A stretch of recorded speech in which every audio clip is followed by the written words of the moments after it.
c'est aujourd'hui notre dernière chance. On va remonter dans le classement, on vous le promet. La première équipe. On est la numéro 1, pas la première, mais la numéro 1. Voilà, oui. c'est ça. Ça fait toute la différence. Et ça donne beaucoup de pression d'être la numéro 1 parce qu'on a tendance à croire qu'on est la première. Non, on n'est pas la première, mais on est là. Quatrième et dernier jour d'épreuve pour l'édition 2018 du Raid des Alizés. Ce matin, le réveil est difficile, les corps endoloris, mais les yeux, eux, s'émerveillent. Sainte-Anne et sa plage de sable blanc offrent généreusement à nos alizés un décor de carte postale. Après 3 jours d'épreuve intense, les organismes éprouvés atteignent leurs limites. Seul recours, réveiller une dernière fois leur âme de guerrière et parfois faire appel à la solidarité féminine. Au programme de ce dernier jour, 2 épreuves. 6,8 km de kayak, enchaîné par 7,2 km de run and bike. Après le départ de la Pointe-Marin Mastart, les aventurières rejoignent les Salines à grands coups de pagaie.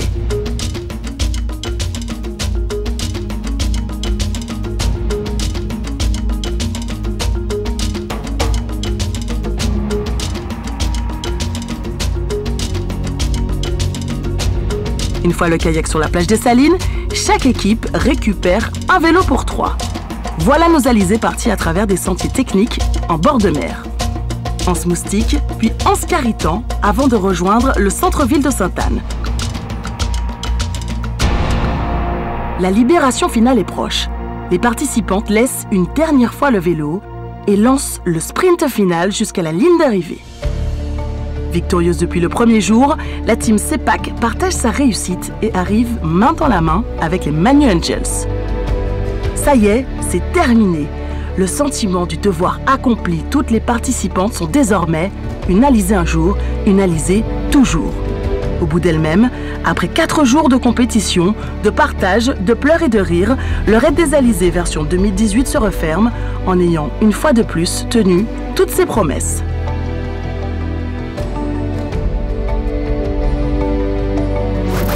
Avec plus d'1 heure d'avance, les CEPAC restent en tête du tableau final. À la 2e et 3e place, on retrouve les Fêlés, suivis des Redel Sista.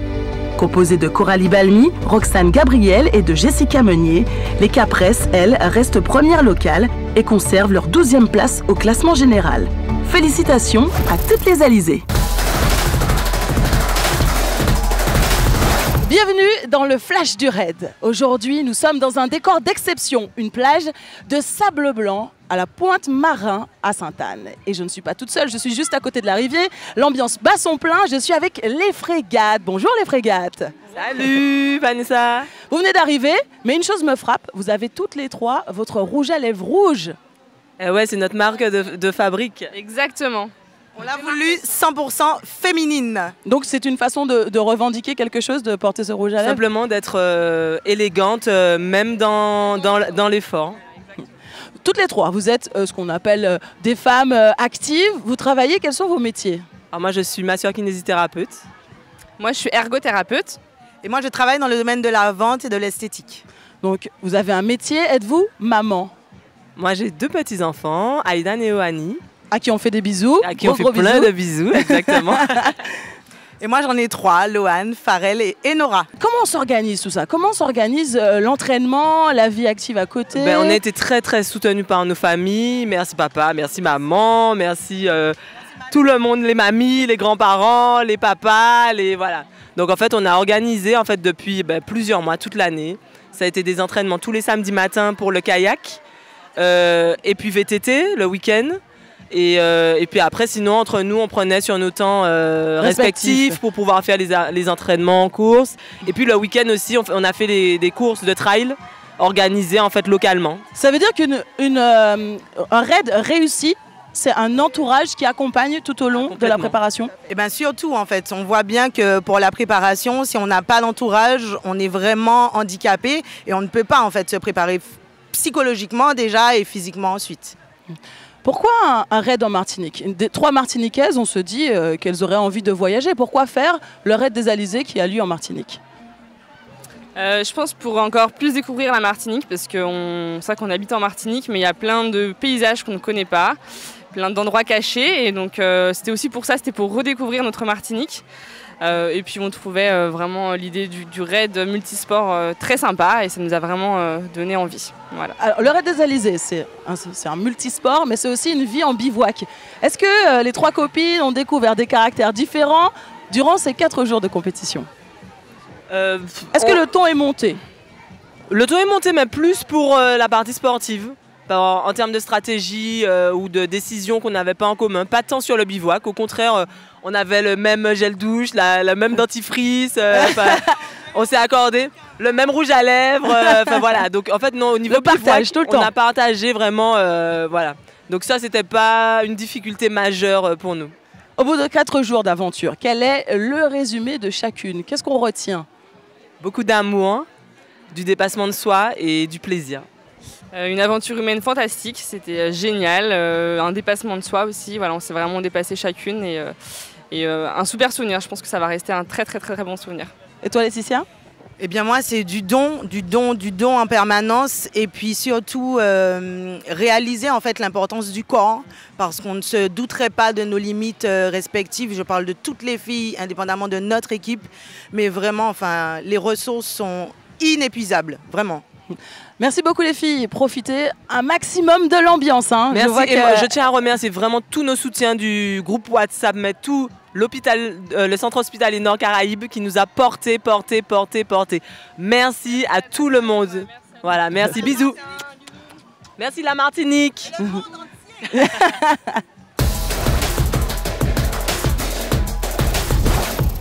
Elles aussi font partie de l'aventure. 3 femmes d'exception, 3 femmes que vous connaissez. On a envie de les détester. Hein. Elles possèdent tout. Elles sont belles. Elles sont fortes. Elles sont avec nous surtout. Bonjour Muriel Urtis. Bonjour. 13 médailles internationales, c'est ce que j'ai compté, dont une olympique. Bravo. Oui. À côté de toi, c'est Priscilla Nieto, 3e des JO de Londres en 2012. Et puis encore, juste à côté, Flora Coquerel, Miss France 2014, fondatrice de l'association Kélina, n'est-ce pas? Mais en quoi consiste cette association, puisque c'est l'association que tu défends ici? Oui, c'est la 3e fois que j'ai la chance de porter les couleurs de mon association durant le raid des Alizés. Et depuis 4 ans, on récolte des fonds pour construire une maternité au Bénin. Je suis franco-béninoise, donc c'est aussi la tâche du cœur qui a voulu ce choix. Et voilà, je suis très fière d'avoir fait tout ce parcours, tout ce long chemin avec mes coéquipières pour récolter des fonds pour ce projet. Et aujourd'hui, elles aussi, elles font partie de l'histoire de Kélina et leur nom sera marqué sur la petite plaque à l'entrée. Voilà. Tu es, on peut considérer comme la marraine du raid des Alizés. Pourquoi avoir dit oui? Pour devenir marraine, on a du mal à associer une Miss à le sable, la boue. Je ne suis plus Miss. Si, tu es toujours Miss France 2014 sur le restaurant. Non, mais c'était il y a un moment. Non, en 2015, la première édition, ils m'ont gentiment proposé. Et j'ai accepté avec grand plaisir. À l'époque, je n'avais pas fait avec Muriel et Priscilla. J'avais fait avec 2 autres amies. Et je ne sais pas, j'ai gardé le titre apparemment d'ambassadrice un petit peu du raid des Alizés parce qu'à chaque année, ils me demandent si je veux participer à l'édition qui arrive. Et donc, on est bien parti pour souffrir encore quelques fois ensemble. Ah oui, parce que pour toi, c'est la 3e participation. Ouais. Pour vous deux, la 2e. Pourquoi on revient? On connaît déjà la Martinique, non? C'est à moi. Pourquoi on revient? Elle me passe le micro alors que c'est moi qui ai le plus souffert sur apparemment, les épreuves, elle parle déjà de revenir. Que ce soit la première année et cette 2e année, effectivement, après, les épreuves sont dures, sont physiques, mais on revient pour vivre un moment génial avec toutes ces femmes. Pour aller au-delà de ces capacités. Le dépassement de soi est très présent, même si au jour d'aujourd'hui, j'aime plus me faire mal et je vais un peu à contre-nature. Mais quand on arrive, on est vraiment fier de soi, fier de son équipe et c'est sûr de le faire en groupe, ça porte et ça aide énormément. Parlons des moments, justement. Y a-t-il une anecdote liée à ce raid? S'est-il passé des choses en dehors des épreuves? Il y en a trop. Il y en a trop. Une alors. Choisissons une. Non, franchement, il y en a beaucoup. La pire, c'était quoi? La pire, c'était hier, je pense. Après le trail, on a dû faire une épreuve de kayak. Donc, il y avait vraiment énormément de vagues. Donc, d'entrée de jeu, on a mis 10 minutes, franchement, à démarrer. Je crois que j'ai reçu le kayak. Prêcheur, hein. Oui, j'ai reçu le kayak 3 fois dans la tête. Déjà, dès le début, j'avais vraiment envie de jeter ma pagaie, de m'asseoir et bouder. Donc, ça commence mal. On part quand même. Et qu'est-ce qui fait qu'on n'abandonne pas? Mais je sais pas, on n'avait pas envie d'abandonner, d'être sur le bord, rester échoué en fait. Donc, alors cette anecdote. Donc du coup on part et tout, en fait on se retrouve seul, vraiment au milieu de la mer et tout, sans bateau, rien. Et à un moment, Mumu a écrit « Caillou, rocher les filles ». Mais il y a un rocher, mais dès qu'elle a créé rocher, on était sur le rocher. Vous étiez déjà, sur le rocher. Donc on s'est retrouvés perchés en fait sur un gros rocher, ne sachant pas quoi faire, en train de paniquer, pagayer dans le vide. De pagayer dans le vide. La vague est venue, donc on s'est posé sur le rocher. La vague est repartie, donc on était coincés sur le rocher, en haut du rocher. Donc on criait tout au secours, à l'aide, et personne à l'horizon. Non, on a cru, je pense pendant quelques secondes, chacune qu'on allait rester là. En plus, elle nous disait. Kayak sur. Ah, mais je te jure. Ah non, mais j'ai fait un film quand on était sur le rocher. Hein. Ah, mais moi, je me suis vue. C'était la panique. Cogner la tête sur le rocher, le kayak qui se renverse sur nous, emporté par les vagues. Non, mais c'était. Oh là là, c'est l'ambiance.